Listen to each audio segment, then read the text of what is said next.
What's wrong? Oh no. I went through the acetabulum. Hold on. Back up the corkscrew. Have a better look. Okay. We just All have right. a home Let me real quick. adjust the light. Yeah, please. All right. Let me reposition the leg for you. Thank you. All right. Now just make sure you're in the center of the head. Okay. All right. And just pull the head out like this. Yeah, just like that. There it is. Perfect. Save that for sizing. Okay. What's going on? So, just move the light a little bit. Yeah, it looks like I went through the head and I'm partially into the acetabulum a little bit. So I overscrewed and damaged the cartilage. Really? That's not good. So No. what were you trying to achieve, and what are you doing now? I was trying to get it into the center of the head, but I don't think I was. I think I was a bit to the side, so I was eccentric, screwed through the head into the acetabulum, damaged the cartilage surface. So at this point in time, if we convert to a total Okay. hip and with a possible bone graft, we should be okay. Okay, good. Let's start with that. Remember, for your exams, you need to get consent for a hemiarthroplasty and a total hip. That's the standard of care.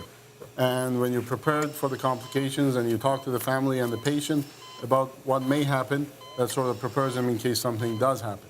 Okay, so Dr. Morris, we're going to go ahead and switch to a total hip, so we'll probably be adding about an hour at most onto the case, most likely about half an hour.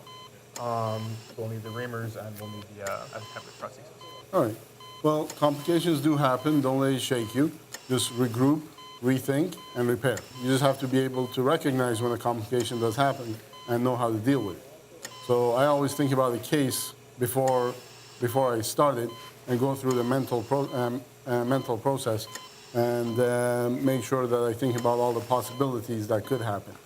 So you've done total hips in the past? Yes, I've done several. All right. You're a senior resident. You should be able to handle it. Do you feel comfortable continuing with this case? Looking at the surface of the cartilage, it looks pretty good. So we should be able to do it with a nice total hip. Shouldn't be too difficult for a procedure. So I've done several of those in the past. I should be good to do this one. Okay. So let me take a better look at that acetabulum to see what's going on, what kind of defect we have. Okay. It's not that large of a defect. I think you should be able to handle this and repair the defect. We're going to have to put an acetabular component in there. So I want you to think about, how you're going to break the news to the family and what we discuss with them. Sure. I basically need to discuss with them and the patient as well. First, I'd probably talk with the family because they'll be in the waiting room waiting.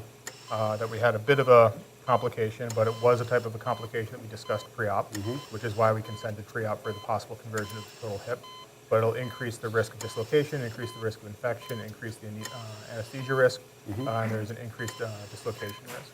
Okay. So I'll talk with the patient once he's not quite groggy from the post-anesthetic medication. All right. Well, he's my patient, so I will do all those things, but you should know how to handle that and speak to the family. But you should come with me and talk to the family. It'll be an invaluable learning experience. Thanks, that'd be great.